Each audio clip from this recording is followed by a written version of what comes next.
What's up, Tim? Not much. How about you? Do you believe there should be more double sessions in football, Tim? That's really not my area of expertise. It's been a long time since high school two-a-days at this time of year. Yes. So, All right, so let's stick to your area of expertise, the Boston Red Sox. I got to be honest, my head is spinning because every time I go online and I read a story from some national site or on Twitter, the Red Sox are doing X, or they're not doing X, or the Padres are doing X, they're not doing X. There's a million players that may be available, may not be available. So could you kind of lay the foundation for what the next couple days are going to look like? And should I be optimistic that the Red Sox are going to be buyers and buy something that will impress me? well, that last part is tricky because it's two different things, right? Do I think they will be buyers? Yes, absolutely. The Red Sox will be buyers, and will it impress you? That's a great question. I don't know what your threshold is. I suspect you have a very high threshold for being impressed, which is good. We all should. Yep. But when you look at the Red Sox needs, and if you just run down the list, a good starting pitcher, probably a first baseman, a reliever or two. Like that's a lot of boxes to check, and I'm not sure that they're all going to be checked, first of all, or that they will be checked in some super sexy way, right? If they don't get Yandy Diaz or if they don't get Joe Ryan, for example, will the guy they do get be underwhelming? Maybe. Will he be good?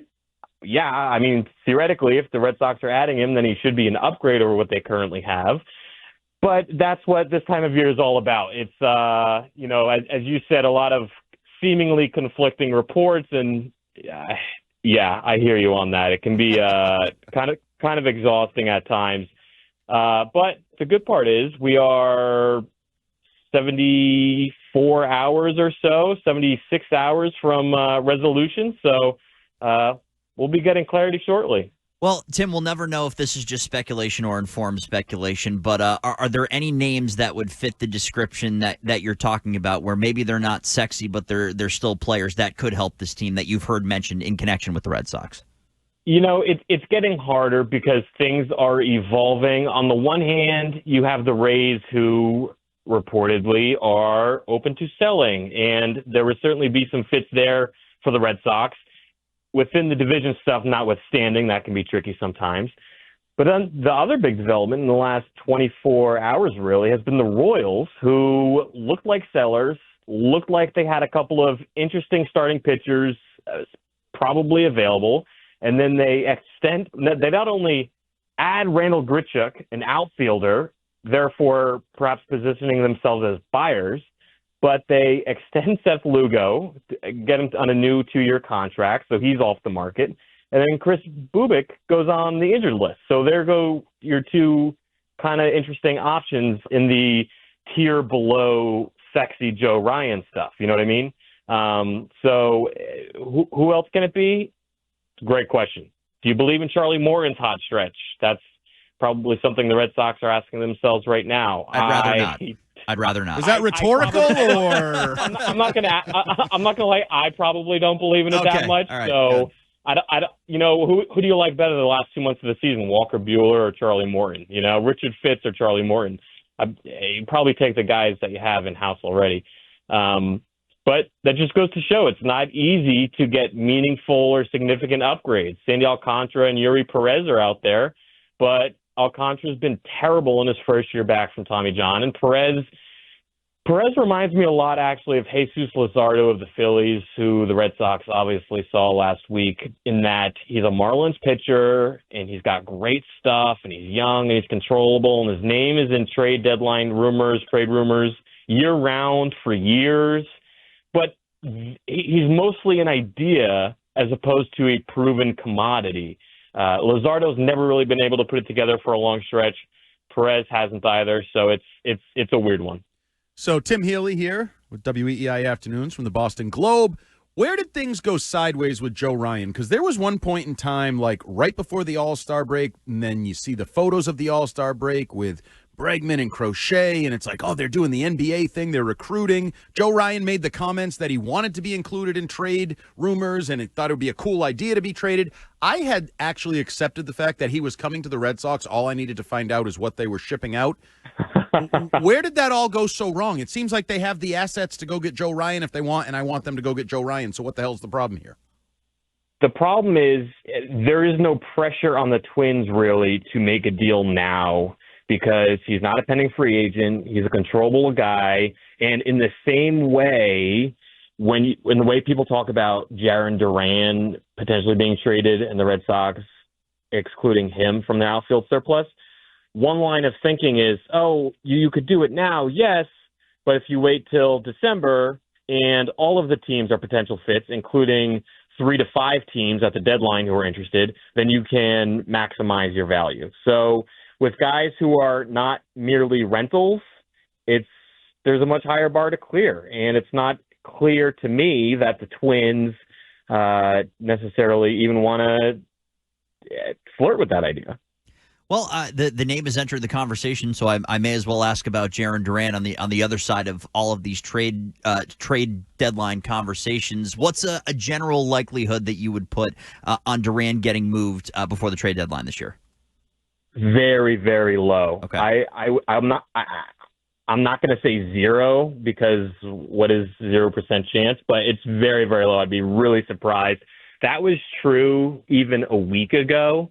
But now that Meyer's down and the Red Sox are being kind of cagey about for how long and how severe his wrist sprain is, and Rafael is at second a lot, and then you got 3 outfielders for 3 spots, and suddenly the logjam is gone, that just further decreases what was probably already an unlikely proposition. And listen, I get the logic of trading Jarren Durant now or later, because the Red Sox have a lot of good outfielders, and Jarren Durant is a very good player, and they could probably get something really good for him. But it would be a bit of a tough sell, I think, internally and externally with the fan base right now at a time when he's hot, the team is contending, they already traded Devers to turn around and then trade the guy who sells more jerseys than anybody else on the team is just it's kind of a weird sequence of events, even if you can see how it makes baseball sense. So for a bunch of reasons, including those, I really don't think Durant's going to get moved in the next couple of days. Speaking of things that might be a tough sell both inside the clubhouse but also in the stands at Fenway Park, there was a lot of talk of urgency. I've heard Sam Kennedy say it on this station. Even Breslow has alluded to it. We're going to use the same urgency we had in the offseason at the trade deadline. And we all look at it and go, well, the offseason brought Bregman and Chapman and Crochet. So if you use that same urgency, this should be a fun trade deadline.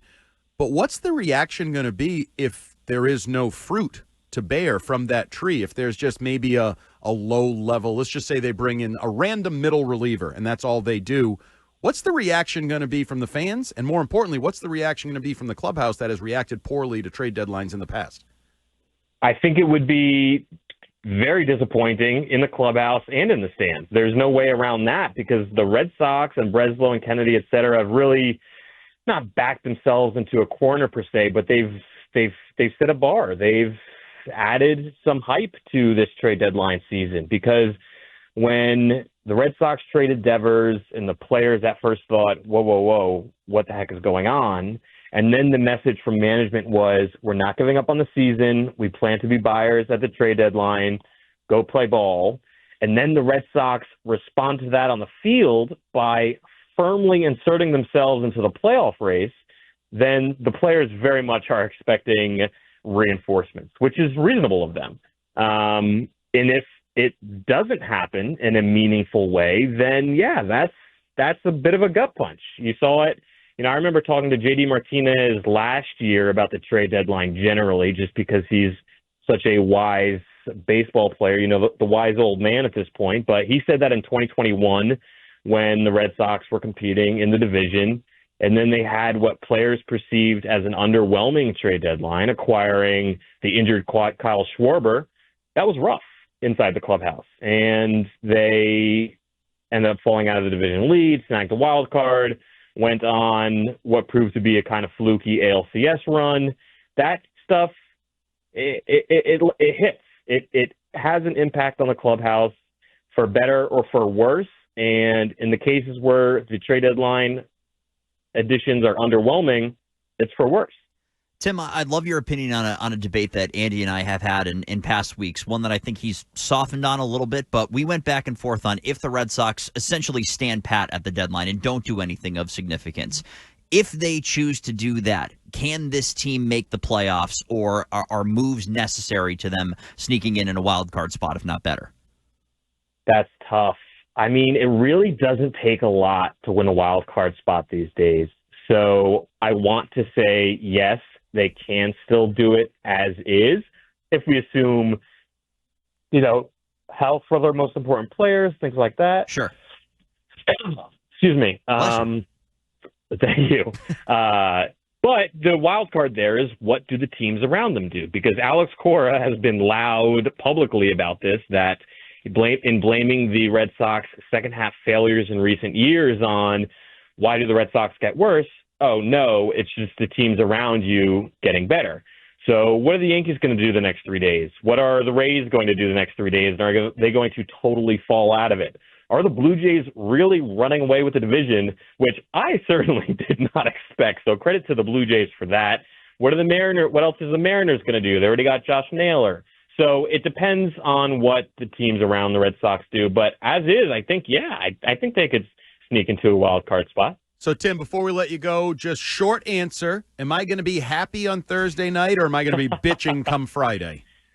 Am I correct in thinking you have high standards? Yeah, Joe Ryan and Mason Miller is what I want. But, oh, boy. Then I think you're going to be disappointed. But I will say, if guys of that caliber get moved and the Red Sox don't get them, then that is one version of the complaint.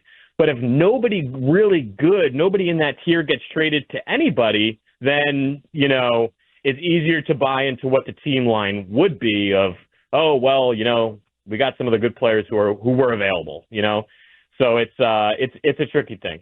Tim, I know you and I know each other decently well. This is you're still getting to learn the Andy Hart style. He'll be bitching regardless on Friday. I can promise you that. It's probably fair. Okay, that's good to know. Probably fair. He's Tim Healey, Boston Globe. Read his stuff online or in print. You can still buy print newspapers, and we'll see how this plays out over the next couple days. Thanks, Tim. Thank you.